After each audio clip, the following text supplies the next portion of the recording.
గారి ఆదేశం మేరకు మరి మహిళా సోదరిమణి శారదా గారు అలాగే సంపత్ కుమార్ గారు ఇక్కడికి విచ్చేసినటువంటి ప్రతి ఒక్క పెద్దలకి అలాగే మా పెద్దవారైనటువంటి గీతారెడ్డి గారికి వేదిక మీద ఉన్నటువంటి పెద్దలకి మా ముందున్నటువంటి మహిళా మణులు రాష్ట్ర వ్యాప్తంగా తరలి వచ్చినటువంటి మహిళా సోదరి మణులందరికీ నమస్సుమాంజలు తెలియజేస్తూ మరి ఈరోజు ఈ కార్యక్రమము మహిళల మీద జరుగుతున్నటువంటి దళిత మహిళల మీద జరుగుతున్నటువంటి అన్యాయం మీద పోరాటం కోసమే ఈ వేదిక ఏర్పరచుకోవడం జరిగింది.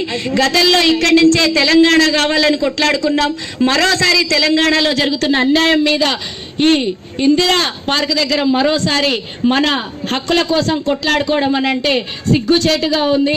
కోరుకొని తెచ్చుకున్న తెలంగాణలో కేవలం తన బిడ్డ మాత్రమే తెలంగాణలో ఉన్నటువంటి మహిళ అనుకొని భ్రమలో బతుకుతున్న ఫామ్ హౌస్ ముఖ్యమంత్రికి ఈ రోజు ఇక్కడి నుంచి ఇచ్చినటువంటి ఈ పిలుపు ఆయన ఫామ్ హౌస్ కి వినబడాలి. మన దళితుల మీద జరుగుతున్నటువంటి అన్యాయము మొన్న జరిగినటువంటి సూర్యాపేటలో జరిగినటువంటి అన్యాయమే కానివ్వండి, మరి యూపీలో జరిగినటువంటి దళిత అమ్మాయి మీద జరిగినటువంటి అన్యాయం మీద అటు కేంద్ర ప్రభుత్వం కానీ ఇటు రాష్ట్ర ప్రభుత్వం కానీ ఒక్కసారి కూడా నిరసనలు వ్యక్తం చేయలేదు. మరి దీని విషయంలో ఒక్క స్టేట్మెంట్ కూడా ఇవ్వలేదు. పైగా శవాలను అర్ధరాత్రి కాల్చేయడము, సూర్యాపేటలో జరిగినటువంటి అన్యాయం మీద ఎక్కడ మళ్ళీ దీని మీద ప్రభంజనం జరుగుతుందో అని వాళ్లకు ఎవరైతే రాజశేఖర్ అనే వ్యక్తి అమ్మాయికి రేప్ చేసిండో ఆయనను తప్పించిండ్రా, మరి జైల్లో పెట్టిండ్రా, ఏం శిక్ష వేసిండ్రో ఇంతవరకు 29వ తారీఖున జరిగినటువంటి అన్యాయం మీద ఇంతవరకు ప్రభుత్వం ఏ స్టేట్మెంట్ కూడా ఇవ్వలేదు.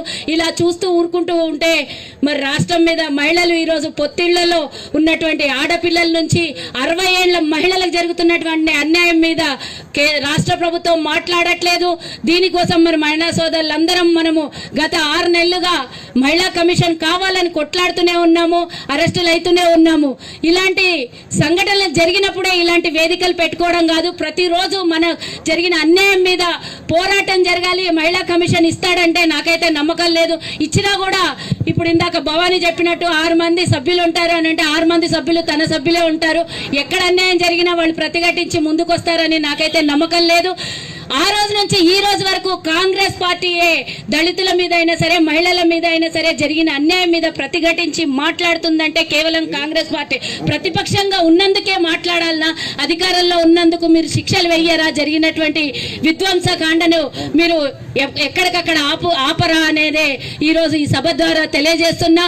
ఈ రోజు ఇక్కడికి రావడమే కాదు, నేను నిన్న తాండూరులో దీని మీదనే మరి క్యాండిల్ ర్యాలీ చేయడం జరిగింది. అక్కడ అన్నారు రాష్ట్రంలో మరి మొత్తం అందరూ దీని మీద ప్రతిఘటించాలి అని అంటే భగవంతుడి దయ వల్ల కాంగ్రెస్ పార్టీ దీనికి ఒక పునాదిగా తీసుకొని రాష్ట్ర వ్యాప్తంగా పిలుపునిచ్చి ఈ కార్యక్రమాన్ని నిర్వహించడము, మరి రాష్ట్రంలో ఉన్న ప్రతి ఒక్క దళితులకి ఇది ఒక శంఖారావంగా జరుగుతున్నటువంటి అన్యాయం మీద పోరాడడానికి మీ అందరూ, మీ అక్కలు చెల్లెళ్ళు తమ్ముళ్ళు అందరూ ఈ రోజు నుంచి ఒక ప్రతిజ్ఞ తీసుకొని మన మీద జరిగేటటువంటి అన్యాయాల మీద ప్రతిఘటించాలని కోరుతూ జై హింద్, జై కాంగ్రెస్.